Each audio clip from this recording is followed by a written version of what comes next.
Shri Krishna friends, ઘરનું ભાણું કિચનમાં આપ સૌનું સ્વાગત છે. તો આજે આપણે ગુજરાતી સ્ટાઇલ બટાકા પૌવા બનાવશું. આજે આપણે 4 વ્યક્તિ માટે બટાકા પૌવા બનાવવાની રીત જોઈશું. સૌપ્રથમ આપણે 4.5 કપ પૌવા લીધેલા છે.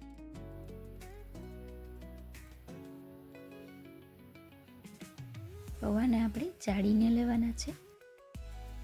હવે આપણે પૌવાને 2 થી 3 વખત પાણીથી સરસ ધોઈ લઈશું. 2 થી 3 વખત આ રીતે પૌવાને સારી રીતે ધોઈ લેશું એટલે પૌવા એકદમ સોફ્ટ થઈ જશે અને બધો જ કચરો પણ દૂર થઈ જશે. આ રીતે ધોઈ લીધેલા બાદ પૌવાને આપણે 1 ચમચાની મદદથી સરસ મિક્સ કરી લઈશું. ત્યારબાદ આપણે પૌવામાં સ્વાદ અનુસાર મીઠું અને 1 ચમચી દળેલી ખાંડ ઉમેરશું, જેથી કરીને આપણા પૌવા બજાર જેવા જ બનીને રેડી થશે. હવે આપણે આ બધી જ વસ્તુને 1 ચમચાની મદદથી સરસ મિક્સ કરી લઈશું.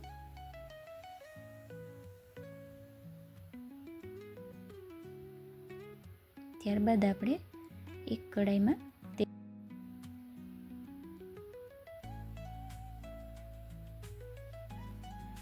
તેલ સરસ ગરમ થઈ જાય ત્યારબાદ આપણે તેમાં સિંગદાણા તળી લઈશું. સિંગદાણાને અગાઉ તળી લેવાથી તે સરસ ક્રન્ચી રહે છે.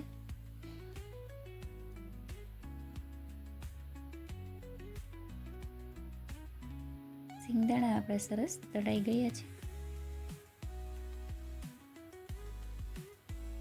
હવે આપણે ગરમ તેલમાં મીઠો લીમડો, રાઈ, જીરું, હિંગ, હળદર અને કટિંગ કરેલા બટેકા ઉમેરશું. અહીં અમે 2 મીડિયમ સાઇઝના બટેકા કટિંગ કરીને લીધેલા છે. આવી રીતે આપણે બટેકાને 2 મિનિટ સુધી તેલમાં ચડવા દઈશું.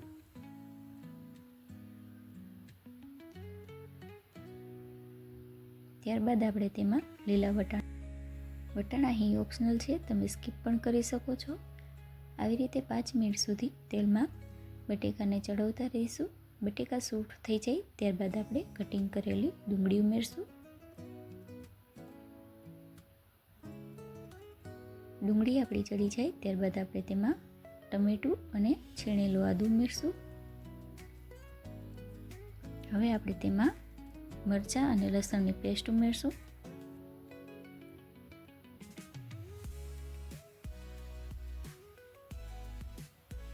બધું બરાબર ચડી જાય ત્યારબાદ આપણે તેમાં ધાણા જીરું પાવડર અને લાલ મરચું પાવડર ઉમેરશું. બધું સરસ મિક્સ કરી લઈશું. ત્યારબાદ આપણે તેમાં પૌવા ઉમેરશું અને બધું બરાબર મિક્સ કરી લઈશું.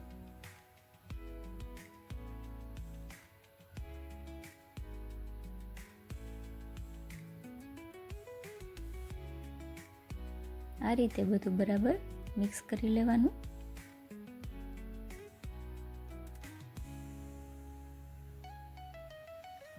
ત્યારબાદ આપણે તેમાં એક તળેલા સિંગદાણા ઉમેરશું. ત્યારબાદ આપણે લીલા ધાણા ઉમેરશું. તો તૈયાર છે આપણે બજાર જેવા જ ટેસ્ટી ગુજરાતી સ્ટાઇલ બટાકા પૌવા. એકવાર બનાવીને જરૂરથી ટ્રાય કરજો. તમે જોઈ શકો છો કે આપણા પૌવા કેટલા સરસ છૂટા બનીને રેડી થયા છે. હવે આપણે તેને એક સર્વિંગ બાઉલમાં કાઢી લઈશું. ત્યારબાદ આપણે તેમાં સેવ અને લીલા ધાણા ઉમેરશું. તૈયાર છે આપણા ગુજરાતી સ્ટાઇલ બટાકા પૌવા. જો તમને અમારી રેસીપી પસંદ આવી હોય તો અમારી ચેનલને લાઇક, શેર અને સબસ્ક્રાઈબ કરવાનું ભૂલતા નહીં. જય શ્રી કૃષ્ણ.